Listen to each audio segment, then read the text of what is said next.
Bonjour et bienvenue dans ce nouvel épisode du Gagne-Pain. Le Gagne-Pain, c'est le podcast pour découvrir et comprendre les métiers du digital. Je suis Majdeline Sounoun, cofondatrice du Gagne-Pain, et notre ambition est de vous présenter à chaque épisode un nouveau métier pour faire les bons choix pour votre projet professionnel et vous aider à trouver le gagne-pain qui vous convient.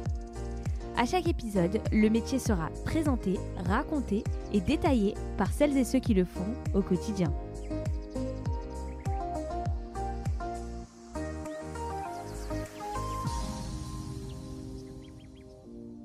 Bonjour Florent. Bonjour Majdeline. Merci Florent d'avoir accepté l'invitation du Gagne-Pain.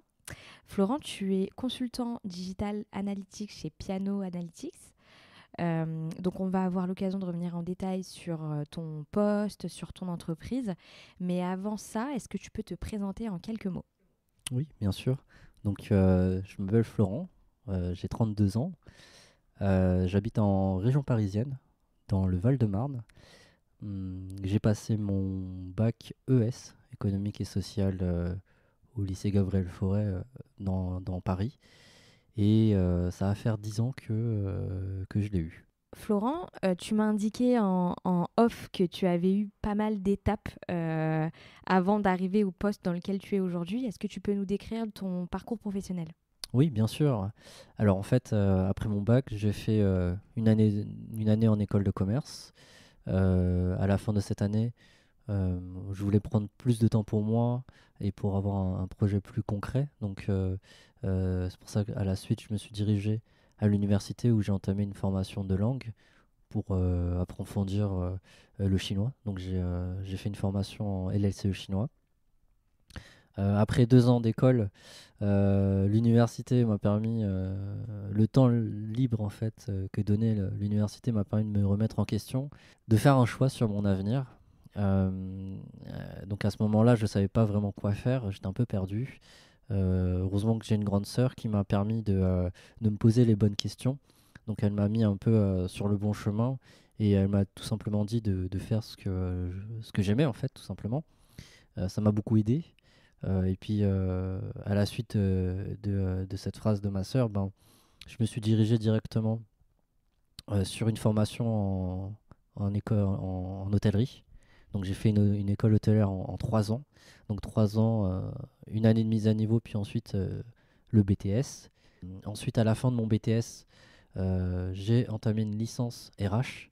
Pendant cette année, donc j'étais RH, donc je donnais des formations, j'accueillais les nouveaux. Et c'est à ce moment-là aussi que j'ai mis un pied dans le digital.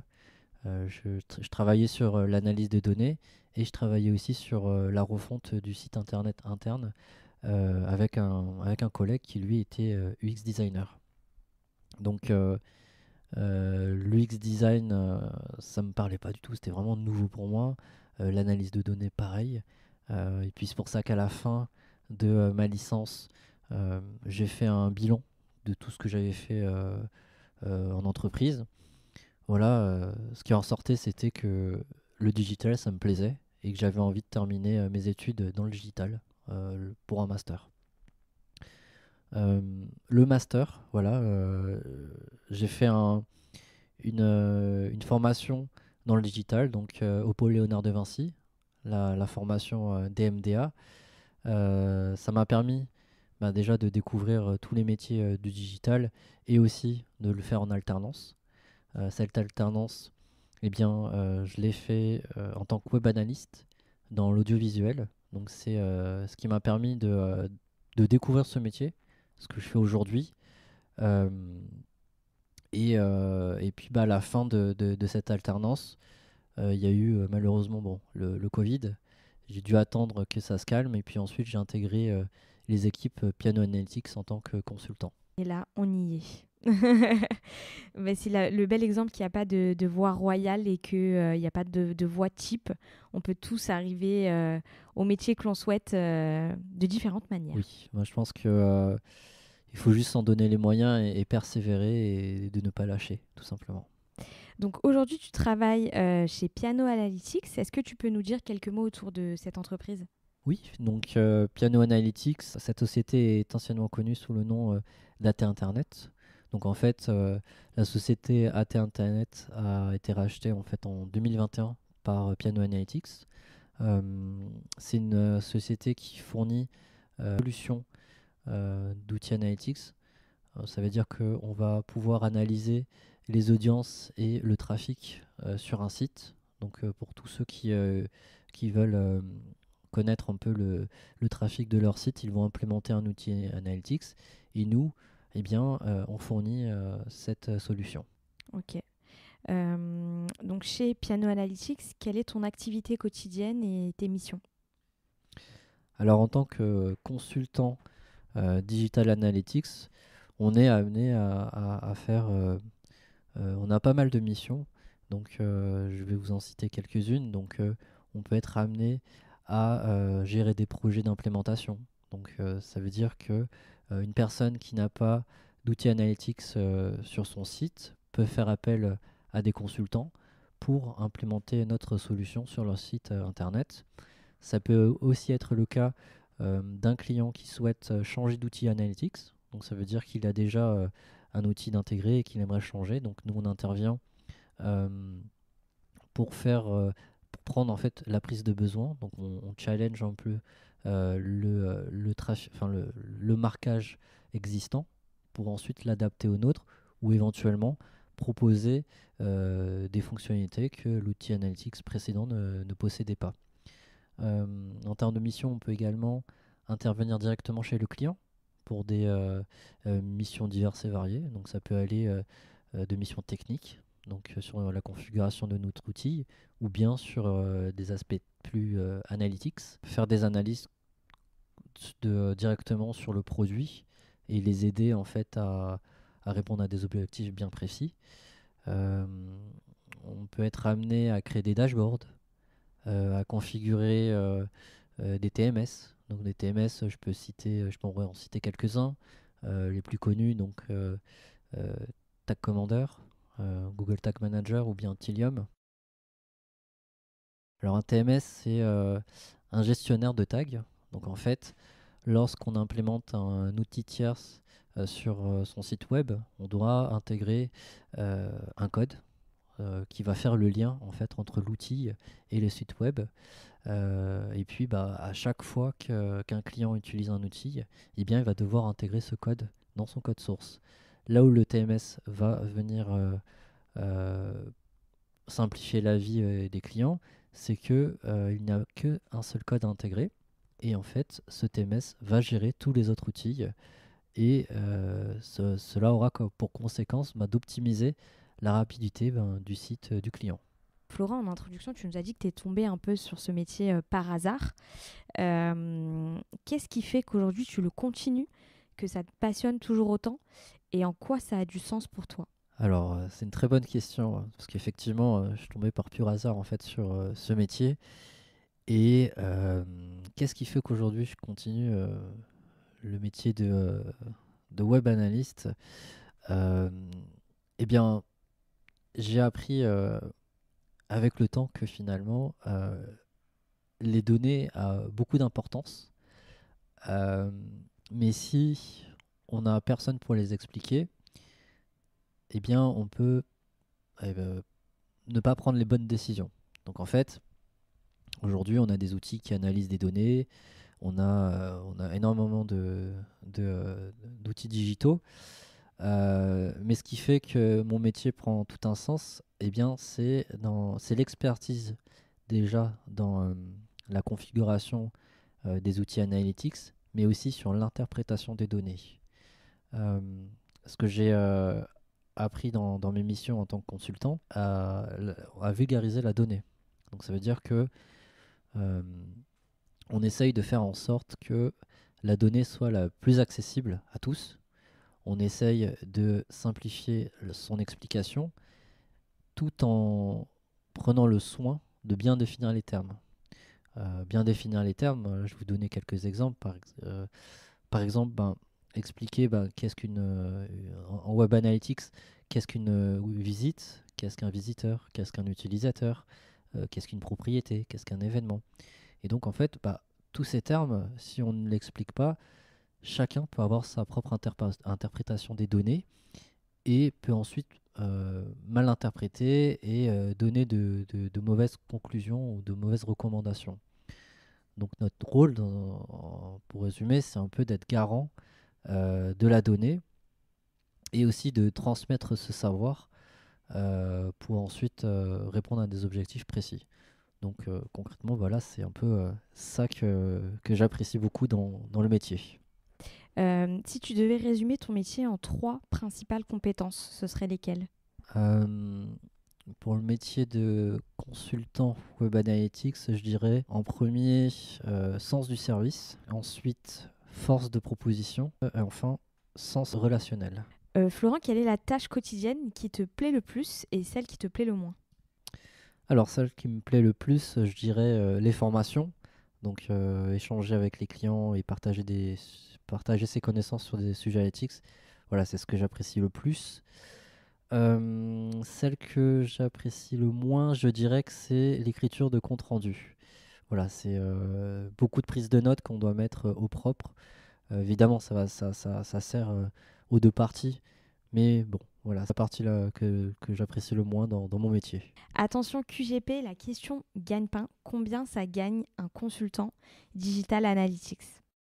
Alors, un consultant Digital Analytics junior peut gagner entre, je dirais, 37 à 40K annuels.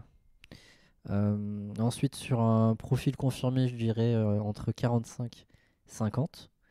Et puis enfin, un profil senior, là, on est plus sur du 55-65K annuel. Florent, quel est le plus grand défi que tu as relevé en arrivant dans ce métier? Alors, le plus grand défi, je pense que pour moi, ça a été de donner des formations en anglais à un public anglophone à l'étranger sur des sujets analytics. Et à la fin, il fallait que ce public passe une certification qu'il devait valider. Alors pour moi, ça a été un sacré challenge parce que il fallait déjà que les explications que je donnais soient claires, précises et compréhensibles. Et surtout, que je devais avoir aussi confiance en mes capacités. Mes capacités analytics et aussi capacités au niveau de mon niveau de langue. Au final, ça a été une très belle victoire pour moi parce que tous les participants ont été satisfaits de la qualité de la formation. J'ai eu de la chance de tomber sur un groupe hyper intéressant qui posait beaucoup de questions, qui était aussi compréhensif par rapport au fait que j'étais pas natif en anglais. Et voilà, et puis aussi petit bonus, ils ont tous eu la certification. Ok, donc tout le monde était content. Et tout le monde était content. Donc notamment, on parle de l'anglais, c'est bien d'en parler. Est-ce que c'est important pour toi dans ton métier au quotidien? Oui, effectivement, l'anglais est hyper important. Aujourd'hui, voilà, on est tous confrontés à l'anglais, hein, que ce soit dans les séries, dans la vie quotidienne ou autre. Donc je dirais que dans le métier de consultant digital analytics, oui, c'est important. Déjà parce que toute la documentation technique en général, elle est en anglais. Les entreprises aujourd'hui travaillent beaucoup avec des étrangers ou même parfois les équipes techniques sont à l'étranger. Donc un consultant, il peut être amené à communiquer en anglais, soit à l'écrit ou à l'oral. Donc je dirais que oui, si on a un bon niveau et qu'on est bilingue, c'est très bien, c'est mieux. Mais après, voilà, une langue, ça s'apprend, ça se développe, ça s'améliore. Donc surtout si on a des ambitions de travailler à l'étranger, l'anglais c'est toujours un plus et ça restera toujours un plus l'anglais. Florent, est-ce qu'il y a finalement une bonne formation pour faire le métier de consultant digital analytics? Alors, les bonnes formations pour le métier de Digital Analytics, honnêtement, je ne sais pas si aujourd'hui on a des formations spécialisées dans ce domaine, mais en tout cas, je pense qu'une formation dans le digital, avec une sensibilisation à l'analyse de données, est déjà un bon début. Ensuite, moi, ce que je recommande, c'est effectivement l'alternance. Si on a la possibilité de faire une formation dans le digital avec de l'analyse de données et en plus de ça en alternance, je trouve que ça c'est hyper intéressant parce que Le fait de faire de l'alternance, en soi, on voit le métier, on le vit, et puis on sait directement ce qu'on attend de nous sur le terrain, en entreprise. Donc, moi, je recommanderais beaucoup de faire de l'alternance pour découvrir des métiers. Ok. Et toi, tu continues à te former régulièrement? Oui, toujours, toujours, toujours. Je dirais que la formation, c'est à vie et c'est en continu. Donc, en termes de formation, surtout dans le digital, en fait, le digital, c'est un monde qui va très très vite et on ne peut jamais se reposer sur ses acquis. Donc, ça veut dire que notre outil Piano Analytics évolue. Donc, nous, consultants, on est en permanence amenés à se former, à apprendre de nouvelles choses. Et puis, même dans nos métiers, on a aussi l'aspect compétences techniques. Donc, on doit aussi se former nous-mêmes, notamment en JavaScript, hein, je dirais. Donc, il y a une formation en continu sur toutes les nouveautés, sur toutes les nouvelles règles et les nouvelles technologies qui arrivent sur le marché. Est-ce qu'il y a des certifications professionnelles utiles pour faire le métier de Digital Analytics? Oui, effectivement, il y a des formations qui peuvent être utiles, qui peuvent déjà nous sensibiliser au métier et également rassurer les employeurs. Parmi les certifications, eh bien, je peux déjà citer toutes les certifications des outils analytics. Donc chez Piano, on propose des certifications, donc que ce soit des certifications sur l'utilisation de notre outil ou bien sur la technique, donc sur l'implémentation de notre outil. Au-delà des formations d'outils analytics, on peut également citer des formations au TMS, donc les Tag Manager System. Donc le fait de maîtriser la configuration, c'est aussi un plus. Et puis je peux également citer d'autres certifications comme des A/B tests, parce que dans le métier, on est également aussi amené à travailler sur ça. Ou aussi des certifications dans des langages de programmation type JavaScript. Florent, quel est le mode de vie type dans ton métier? Est-ce qu'on peut travailler de l'étranger? Est-ce que le télétravail est autorisé? Alors, le mode de vie type d'un consultant en digital analytics, ça va être le fait d'être assez flexible euh, de notre présence au bureau. Donc, ça veut dire que un consultant il sera amené à se déplacer chez un client, soit dans le cadre d'une régie ou bien dans le cadre de formation. Se déplacer, ça peut être en France, à l'étranger, tout dépend du client, et aussi de l'accord qui est donné entre l'agence et le client. Ensuite, le télétravail, eh bien, ça s'est développé. Voilà, nous, on a besoin d'une bonne connexion, donc on peut faire du télétravail soit chez soi ou en agence. Donc, tant qu'on a notre connexion, ça passe. Et puis ensuite, pour ce qui est de la mobilité à l'étranger, eh bien là, tout va dépendre de, euh, de l'entreprise où on est et aussi des opportunités qui se présentent. Florent, pour conclure, est-ce que tu aurais un dernier conseil à donner à ceux qui nous écoutent et qui souhaiteraient se lancer dans ton métier? Bien sûr, donc ce que je peux conseiller à ceux qui nous écoutent, hein, c'est vraiment de se lancer dans l'aventure. Voilà, il faut pas, si jamais vous voulez découvrir le métier, donnez-vous les moyens de pouvoir le faire. Voilà, j'ai parlé de l'alternance, donc c'est un très bon moyen de découvrir ce métier. Puis voilà, ça permet d'avoir une idée concrète de si est-ce que ce métier me plaît ou pas. Autre chose, ne pas hésiter à sortir de sa zone de confort. Voilà, tester, échouer et tirer des leçons de ce que vous apprenez. Voilà, faut toujours se relever et à chaque fois qu'on tombe et continuer d'avancer de l'avant. Voilà. Ok, très clair. Et quelle évolution envisages-tu pour la suite? Alors pour la suite, en termes d'évolution, alors moi j'aimerais bien être expert dans le métier. Donc ça veut dire continuer à être confronté à des situations, à des problématiques et à les résoudre. Donc voilà, j'aimerais vraiment aiguiser euh, la partie compétences analytics et aussi, pourquoi pas, manager une équipe transmettre mes formations, les former et aussi miser sur la nouvelle génération. Ok, et ben on te le souhaite. Merci beaucoup. On retient pas mal de beaux messages dans cette interview avec Florent. Le premier, c'est que grâce au digital, on peut totalement changer de vie et de métier. Vous l'avez entendu, il n'y a pas de parcours parfait. Chaque parcours est finalement différent.